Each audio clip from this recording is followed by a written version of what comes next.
Oh, it's fantastic. I've been having such a nice time.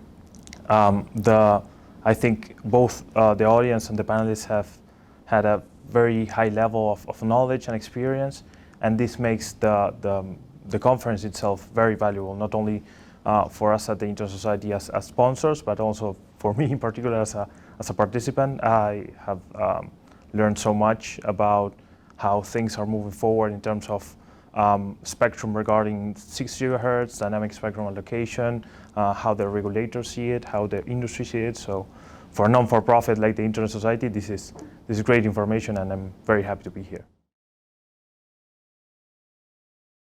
I think that having both the vision of the industry and the regulators in one room, especially with some of, I would not say contentious, but a little bit difficult discussions about the allocation of the full band of the 12 megahertz to the 6 gigahertz band around the globe, what is happening in different regions, what's the vision of the industry, how they see things, and how the regulators see that as well, because at the end of the day, regulators are going to make the decisions alongside or with the industry, and also with us as a non-for-profit and academia and researchers.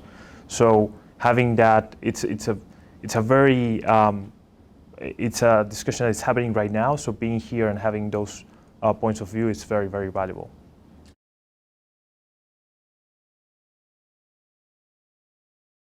I think it's absolutely crucial, and again, from our perspective at the Internet Society, we are members of the DSA because of exactly that relevant role that the DSA has of bringing together industry, bringing together regulators, and trying to make sure, although it's a very niche topic, but it's super relevant and key in order to expand the internet to everyone, to make it open, trustworthy, secure for everyone. So that's why we believe from the Internet Society and in general as a non-for-profit that the DSA is making very, very good work. To be honest, I would like to see more of spectrum sharing policies taking forward. I think the spectrum sharing is the future.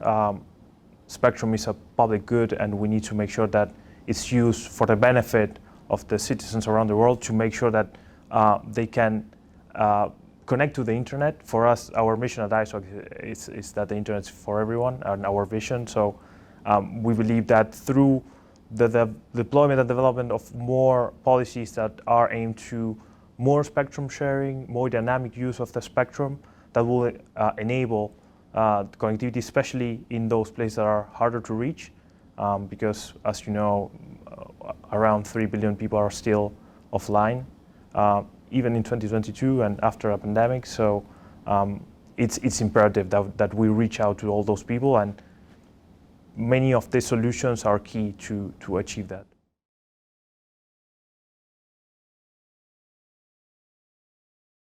Well, it's a great question because, as I said, the hardest to connect people are in very remote areas, very rural areas. So wireless communication is key to reach out to them, to reach them. So although there have been many strides with the deployment of fiber, wireless will always be one of the key components to reach to those places. So spectrum is a key public good to bridge the digital divide, and having policies that enable the reach of those places, public policies that enable that, as we were talking, dynamic spectrum allocation, spectrum sharing, having as much license exempt spectrum as possible. It's key to bridge the digital divide.